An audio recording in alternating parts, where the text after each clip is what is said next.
세금 떼고 뭐하고 하니까 1억 이상 수준이 한꺼번에 목돈이 크게 들어오더라고요. 아, 이래서 투자를 해야 되는구나. 그때 이제 많이 깨달았던 것 같습니다. 제가 처음에 인천에 주택 투자를 했었고, 그리고 이제 인천에 오피스텔 투자도 했었어요. 저도 처음부터 의도를 했던 건 아니지만은 그런 오피스텔을 통해서 이제 월세가 조금씩 나왔고, 그다음에 그 다음에 낙찰 받았던 게 원룸 6채를 이제 낙찰을 받은 거거든요. 그렇게 해서 한 이제 1년 정도 가지고 있다가 이제 매도를 했는데, 거기서 이제 중간에 수익이 굉장히 크게 났어요. 그러니까 한 채당 그 물건 같은 경우에도 한 2천만 원, 3천만 원씩 싸게 받다 보니까 시세대로 받고 매도를 진행을 했거든요. 세금 떼고 뭐하고 하니까 1억 이상 수준이 한꺼번에 목돈이 크게 들어오더라고요. 그 전까지는 사실 투자를 해도 이게 내가 돈을 제대로 하고 있는 게 맞는 건가? 왜냐면은 이게 들어오자마자 바로 빠져나가잖아요. 다른 투자를 하니까. 근데 이제 그때는 월세도 막 들어오기 시작을 했고, 그러니까 한 달에 이제 150만 원씩 이자를 떼고서도 통장이 이제 막 꽂히는 거예요. 그리고 이제 나중에 그걸 팔아서 또 수익이 또 그만큼 남으니까 한꺼번에 이제 한 1억 이상 남았어요. 한 1억 5천에서 2억 정도 남았던 것 같아요. 아, 이래서 투자를 하는구나. 공잣돈을 그냥 저축을 해서 모을 생각을 했으면은 1억을 모으려면 5년이 걸리는 거니까 단순 계산하면 이제 2억을 모으려면 10년이 걸리는 거잖아요. 그래서 그거를 단기간에 해낸 걸 보고 이래서 투자를 해야 되는구나, 이래서 재테크를 해야 되는구나, 그때 이제 많이 깨달았던 것 같습니다.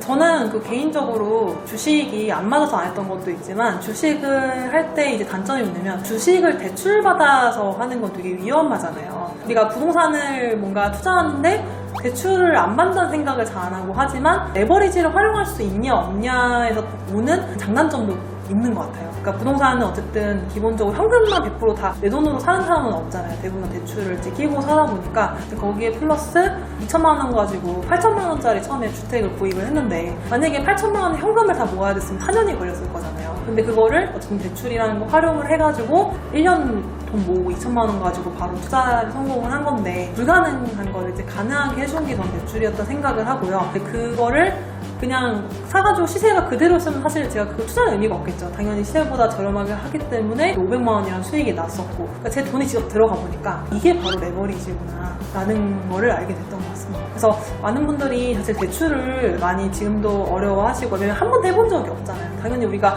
한 번도 해보지 않은 일들은 당연히 어렵죠. 유튜브를 지금은 그래도 찍고 있지만 처음에 영상 앞에 제가 선다는 걸 생각을 해본 적이 없는 사람이기 때문에 되게 낯설고 어렵고 두려웠던 것처럼, 대출도 처음 접하시는 분들이면은 누구나 다 힘들 거라고 생각해요. 대출은 그렇게 위험한 것만은 아니구나를 알려면은 간접 경험을 많이 쌓아야 되는 것 같아요. 내가 직접적으로 대출을 받기 전까지는 주변에서 누가 이렇게 대출을 활용해가지고 얼마를 벌었다더라, 그런 것들을 주변에서 많이 좀 들어보시고, 그래 이 사람도 하는데, 제일 좋은 동기부여가 되는 게 같이 시작한 동기가 먼저 투자를 하잖아요. 그러면 나도 할 수밖에 없게, 제가 먼저 같이 공부하자고 했는데 남편이 먼저 투자를 하니까 그 덕분에 약간 좋은 자극을 받고 투자를 할 수 있었다고 생각하거든요.